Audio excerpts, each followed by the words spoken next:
Have you ever wondered what or where is Zion? The word Zion appears 159 times in the Bible, 152 times in the Old Testament, 7 times in the New Testament. But what is it? Zion is often used interchangeably with Jerusalem.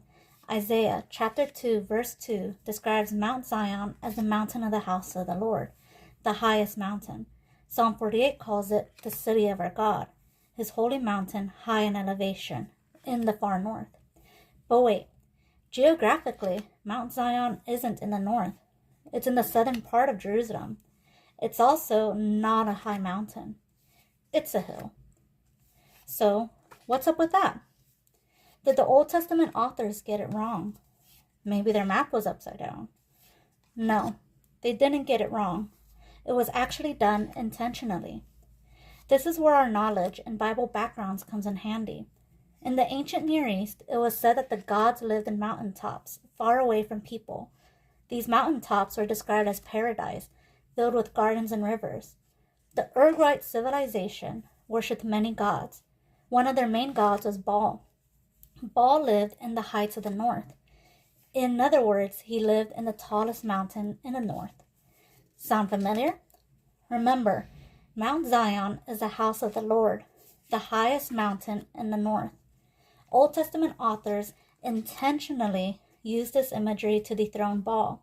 So rather than making a geographical statement, they made a theological statement that only the God of Israel is to be praised, not Baal.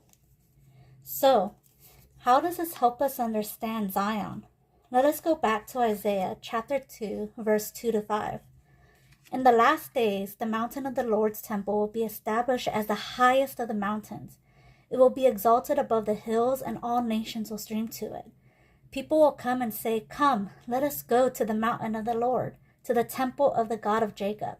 He will teach us his ways so that we may walk in his paths. The law will go out from Zion, the word of the Lord from Jerusalem. He will judge between the nations and will settle disputes for many people.